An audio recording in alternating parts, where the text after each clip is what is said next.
malakas, matikas, at sabi nga, pangmayaman ang dating, ano? Ito po ang 2022 Nissan Terra 2.5 liters VL 4x4 automatic transmission. Meron kayang ibubuga ito.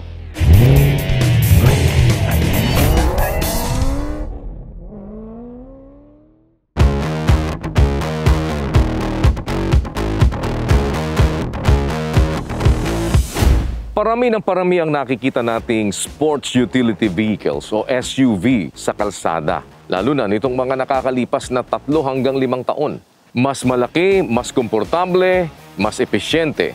Ganyan na ang labanan sa pagbebenta ng mga sasakyang ito. Ang mga dating pangbundok or off-road lang, pang syudad na rin ngayon. Sa araw na ito, isang SUV ang ating masusubukan. At kasama natin si Mr. Robert Rilliota, ang ating pong Customer Experience Manager ng Nissan Clark. Magandang hapon po sa inyo, Sir Robert. Magandang hapon po, Kuya. Thank you sa pagpapaunlak sa amin. Ano bang nakapaloob doon sa salitang Terra? Si Nissan Terra po is the newly released natin na vehicle. Ang kagandahan po nito, maliban po doon sa performance ng sasakyan, yung safety features na binibigay na tinatawag natin ng Nissan Intelligent Mobility. So, meron na itong all-around view monitor na pwede mong makita lahat ng pwedeng mabangga mo.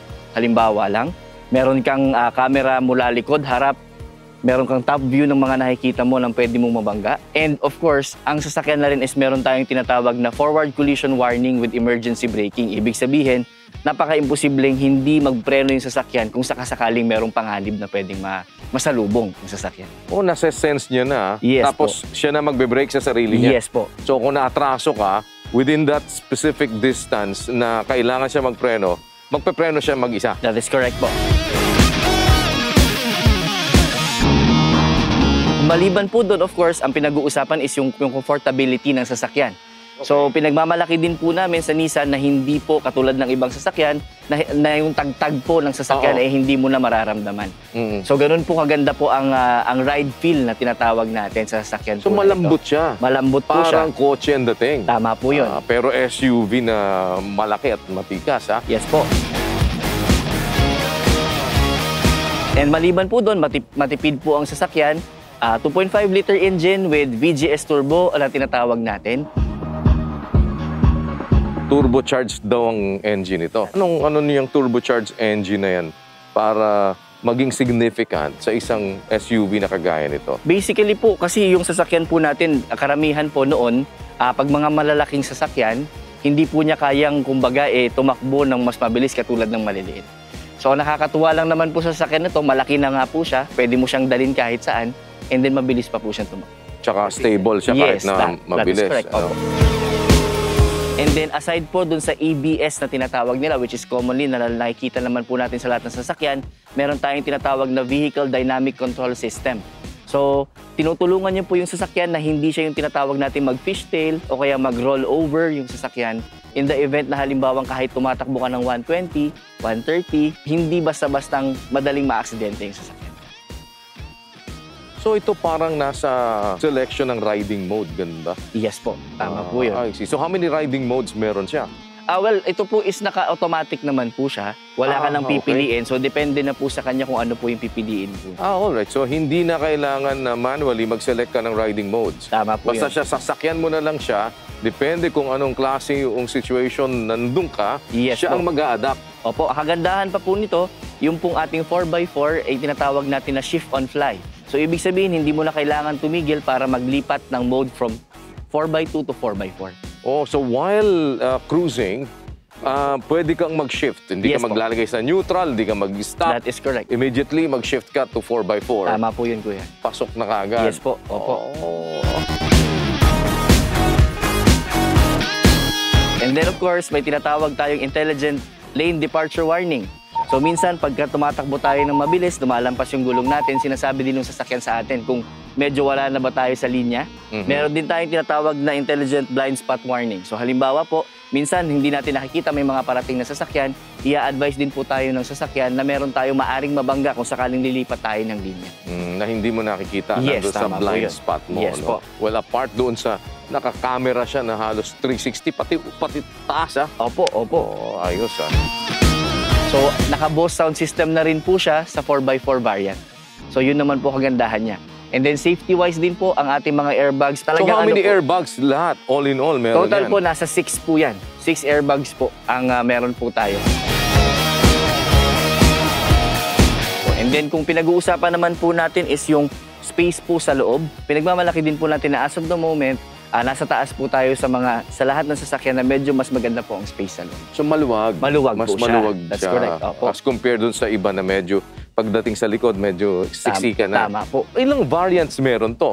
Well, meron po tayong VL 4x4, may VL 4x2, meron tayong EL, at saka meron tayong VE na tinatawag. Kung tatanungin po nila, ano ba ang difference nun? Well, sa technology lang naman po nagkakaiba, pero hindi po tinipid ni Nissan ng performance. So, makukuha mo pa rin po yung 190 output sa power niya, 450 maximum torque, and of course, 2.5 liter engine. So, wala po tayong tinipid dun sa ride feel, performance, dun lang po sa technology nagkakaiba-iba. Ang range ng presyo natin dito, kasi dito minsan nagkakatalo no? Ano yung price ng top of the line nitong variant? Sa ngayon po, roughly nasa around mga 2.2 to 2.3 po yung pong top of the line natin. Nasa around 1.7 to 1.6 po yung pinakang base variant po natin. Which is the 4x2. Ang pinaka-base po natin is 4x2 po siya, pero mas iba po ang itsura niya aesthetically, mas naka-steel rim po siya kasi ito po na po ang mags po. Mag-uumpisa ang range niya from 1.7 at ang pinaka-mataas niya, top of the line variant niya is 2.3. Mga ganun po. Yes po. Nagre-range doon. Yes po. Alam mo, isa sa mga laging hinahabol sa Nissan, yung lamig. Opo. Kasi dyan mas kilala ang Nissan no? Tama Parang maganda ang air conditioning. Hindi ba tayo pinahiya dito sa air conditioning Well, system? ang ma-advise ko lang naman po, kuya, magdala sila ng maraming jacket sa sasakyan. Yun po. So ito 2022 natin na model. How does it differ ba? Gaano kalaki ang diferensya dun sa 2021? And do you still have the 2021? Well, right now po, meron pa rin naman po mga 2021 na nasa market, though mas hinahanap na po nila yung bago. Yes, As you can certainly. see po, kung titignan natin yung aesthetics niya, mas mukha na po siya para siyang mini patrol kung tutuusin. Mhm. Well, performance-wise po, yung pong 21-22, wala pong pinagbago. Karamihan lang po is yung itsura. So katulad po ito, naka-quad lights na po siya. Yung pong before, naka-Hawkeye na tinatawag or yung mga nakikita na natin sa market. Pero ito po, first in the market po na 4 po agad na LED or quad lights na. So yun po yung mga very significant po at saka po yung uso po ng sasakyan, mas muscle na po siyang tignan. So sa itsura siya more on, Yes, opo.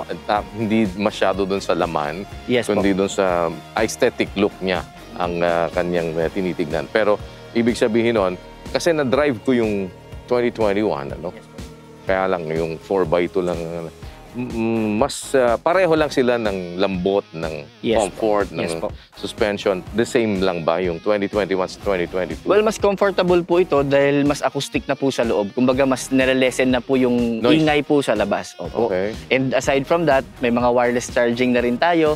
Na-improve din po yung cockpit natin. So, mas digital na, mas malaki na po yung mga information cockpit natin, especially po sa likod po ng steering wheel. Even po yung ating touchscreen monitor, yung pong sa entertainment system natin, mas okay na siya. At saka mas luxury na tignan. Yun pong mga, yung mga designs po niya sa loob. Maraming salamat at titingnan natin kung ano nga ang feel nito, At kung ano ang talagang mga malaking pagkakaiba sa ride. Dahil sabi nga ni Sir Robert, hindi naman masyado on the performance. It's more on the looks. Pero syempre, may mga add-ons pa rin. Hindi naman nawawala palagi yun kapag naglalabas sila ng bagong modelo. Yan. At titingnan natin kung ano ba pakiramdam pagka minaneho natin to. Yung bang mapapabili ka ba? Ang ganda lang yung sinasabi mo na kahit tumatakbo ka na, so no matter how fast you are running, pwede ka mag-shift from 4x2 to 4x4. Hindi mo kailangan huminto, hindi mo kailangan mag-neutral or ano pa iba mong gagawin. So on the road na yun. At yung iba pang mga features na kasama dyan, and including, syempre, yung riding comfort niya. Sir Robert, maraming salamat Maraming po. salamat po. Oh, so, Nissan Clark kayo. Yes po, Nissan Clark. Oo, Nissan Clark. O, yung mga malapit sa area. Siyempre, Laos Group of Companies pa rin to. And siyempre, maraming salamat kay Sir Paul Laos ng Laos Group of Companies sa pagpapaunlak sa atin na ito ay mai-test drive natin ang 2022 Nissan Terra 2.5 VL 4x4 automatic transmission. Ano pa hinihintay nyo? Tara na!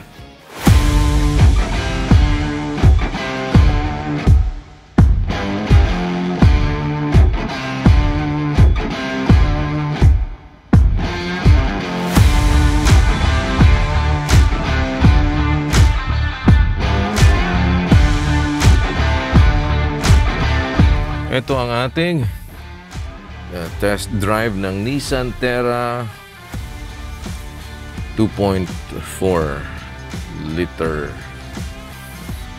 4x4 2022 model na nila. Titingnan natin ngayon dito kumusta ang claim ng riding comfort. Kasi last time, yung 2021 nila na 4x2, hindi pa yung top of the line nila, na test drive natin yun. Maganda yung riding comfort noon, Eto, titingnan natin kung halos pareho. Well, initially, mukhang kita mo na kagad dun sa yut-yut pa lang nung harapan. Pag nagpe-preno ka, kita mo na Pag pinreno mo, kita mo yung suspension niya. Bumababa. Malakas makamot.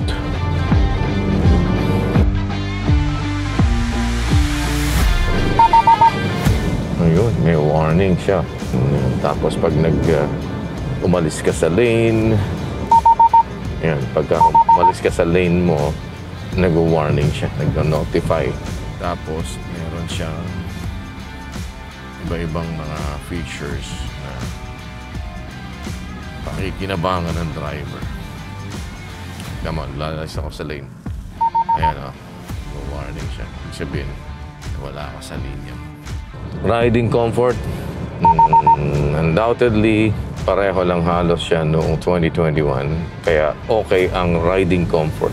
Maganda ang kanyang suspension. Very nice.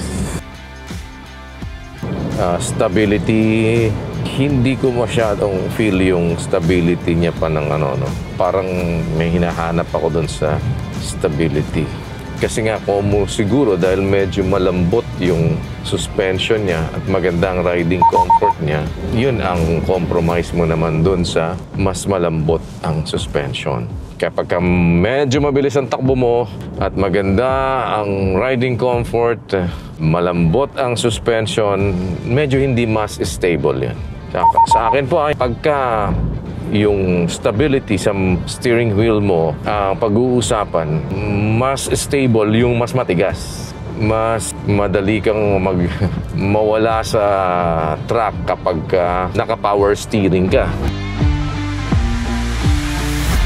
Ang isang magiging downside mo kapag mas malambot ang suspension mo, yung stability mo sa high speed, medyo merong kailangang adjustment ka. Pero syempre naman, hindi naman tayo makikipagkarera,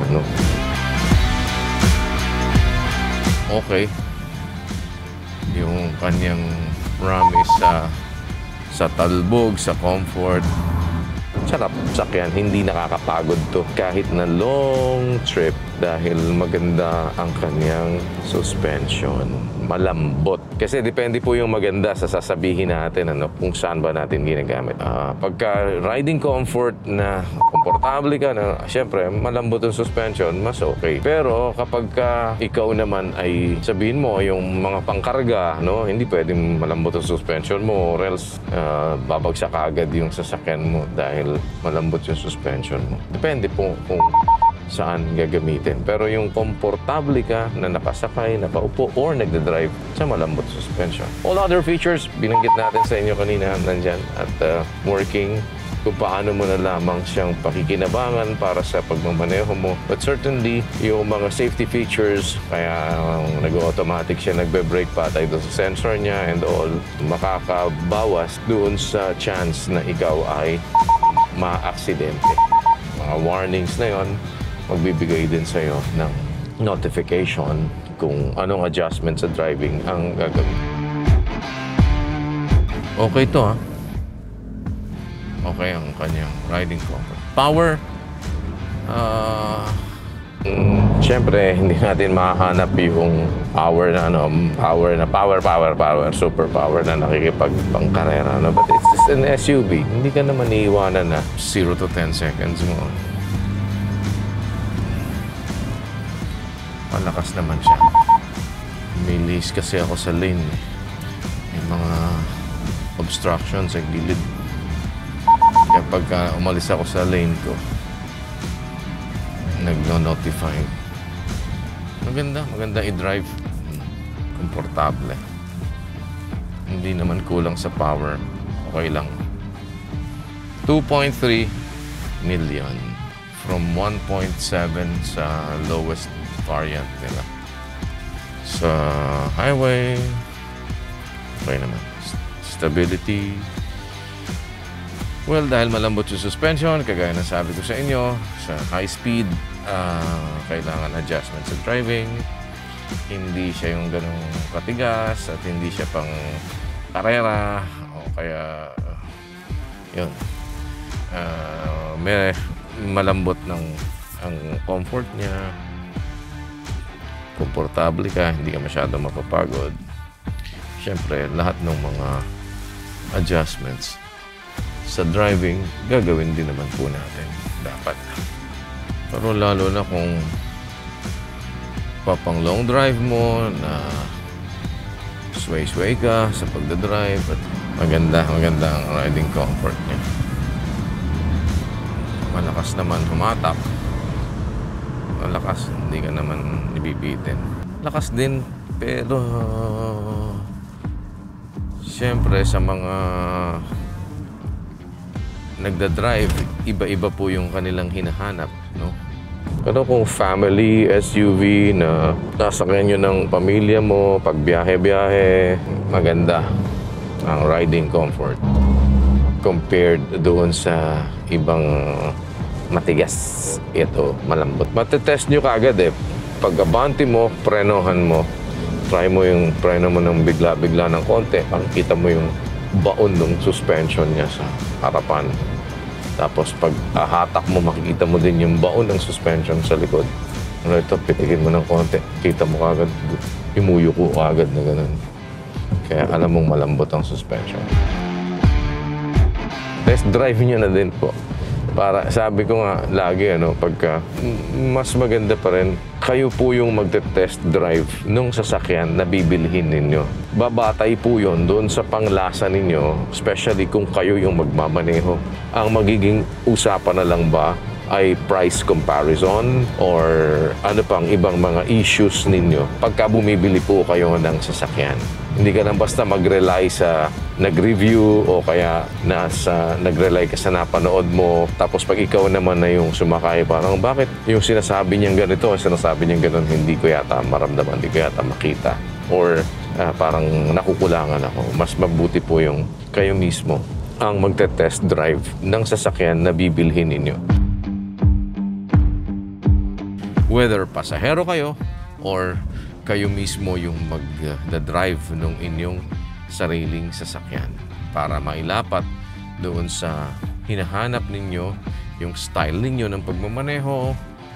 Ganun din yung kung kayo'y hindi man nagmamaneho at sumasakay, yung hinahanap naman ninyo sa pag-upo ninyo sa either sa likod o sa harap para makita niyo pati yung distance nung space nung upuan sa likod dun sa upuan sa harap, yung legroom niya, kung kumusta ba. So, lahat ng mga yan.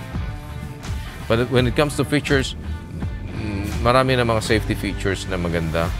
Kung features ang pag-uusapan and kung ano man yung technology na ginagamit nila ng iba-ibang mga car manufacturers, depende pa rin yan sa iyong requirement. Kasi yun po yung lagi nating pagbatayan. Sa akin yun siguro lagi yung pagbatayan. Or hindi naman tayo binibitin, okay naman. try natin siguro ng konti sa a little bit of off-road. Sa off-road na tayo ng konti. Off-road. Hindi tayo kasi naka all-terrain na tires, no? Pero tinetest lang din natin kung kumusta off-road handling niya. Rough road, hindi naman off-road na off-road, pero rough road.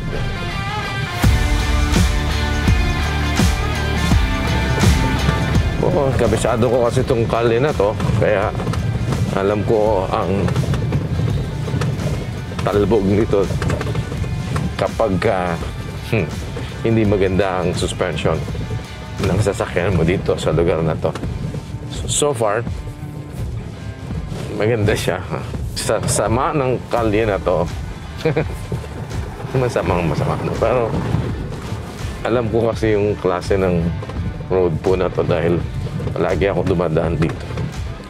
Pwede mo nang sabihin, hindi pa tayo hindi naman tayo naka all-terrain tires or road tires kasi tayo.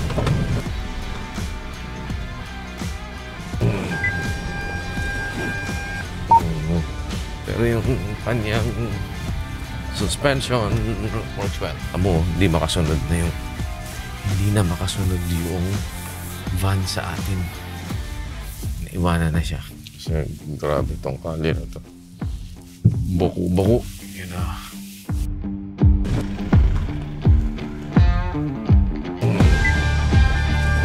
Oh, kita mo. Ang ganda, oh. Kita mo yung... Ang galing, oh. Kita mo yung buong sasakyan mo. Kung i-drive, gusto ko tong i-drive. Okay to. Ang ganda to i-drive.